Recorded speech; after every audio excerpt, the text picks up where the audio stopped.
On March 3, 1913, protesters parted for the woman in white. Dressed in a flowing cape and sitting astride a white horse, the activist, Inez Milholland, was hard to miss. She was riding at the helm of the Women's Suffrage Parade, the first mass protest for a woman's right to vote on a national scale. After months of strategic planning and controversy, thousands of women gathered in Washington, D.C. Here, they called for a constitutional amendment granting them the right to vote. By 1913, women's rights activists had been campaigning for decades. As a disenfranchised group, women had no voice in the laws that affected their or anyone else's lives. However, they were struggling to secure broader support for political equality. They'd achieved no major victories since 1896, when Utah and Idaho enfranchised women. That brought the total number of states which recognized a woman's right to vote to 4. A new media-savvy spirit arrived in the form of Alice Paul. She was inspired by the British suffragettes, who went on hunger strikes and endured imprisonment in the early 1900s. Rather than conduct costly campaigns on a state-by-state basis, Paul sought the long-lasting impact of a constitutional amendment which would protect women's voting rights nationwide. As a member of the National American Women's Suffrage Association, Paul proposed a massive pageant to whip up support and rejuvenate the movement. Washington authorities initially rejected her plan and then tried to relegate the march to side streets. But Paul got those decisions overturned and confirmed a parade for the day before the presidential inauguration of Woodrow Wilson. This would maximize media coverage and grab the attention of the crowds who would be in town. However, in planning the parade, Paul mainly focused on appealing to white women from all backgrounds, including those who were racist.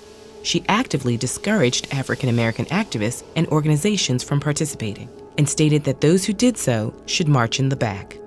But Black women would not be made invisible in a national movement they helped shape. On the day of the march, Ida B. Wells Barnett, a groundbreaking investigative journalist and anti-lynching advocate, refused to move to the back and proudly marched under the Illinois banner. The co-founder of the NAACP, Mary Church Terrell, joined the parade with 22 founders of the Delta Sigma Theta sorority, an organization created by female students from Howard University. In these ways and more, Black women persevered despite deep hostility from white women in the movement, and at great political and physical risk.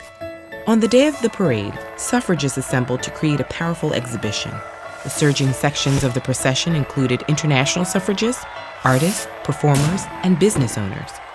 Floats came in the form of golden chariots, an enormous Liberty Bell, and a map of enfranchised countries. On the steps of the Treasury Building, performers acted out the historical achievements of women to a live orchestra.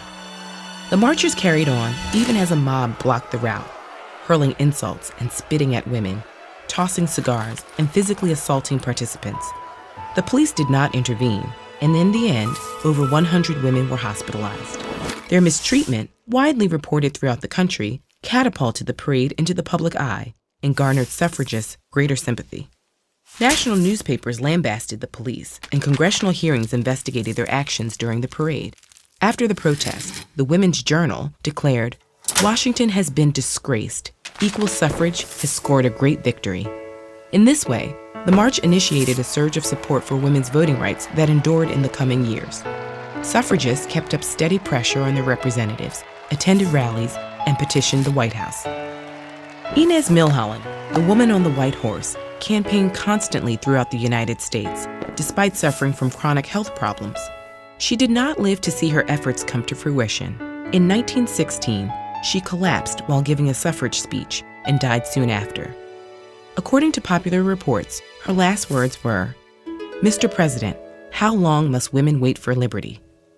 Though full voting inclusion would take decades, in 1920, Congress ratified the 19th Amendment, finally granting women the right to vote. When we make videos about the history of justice, we often wonder, what's next? Luckily for us, within our community, there is a chorus of young voices demanding a brighter future. Check out some of these ideas on the TED-Ed Student Talks YouTube channel, or visit ed.ted.com/studenttalks to learn more about the program.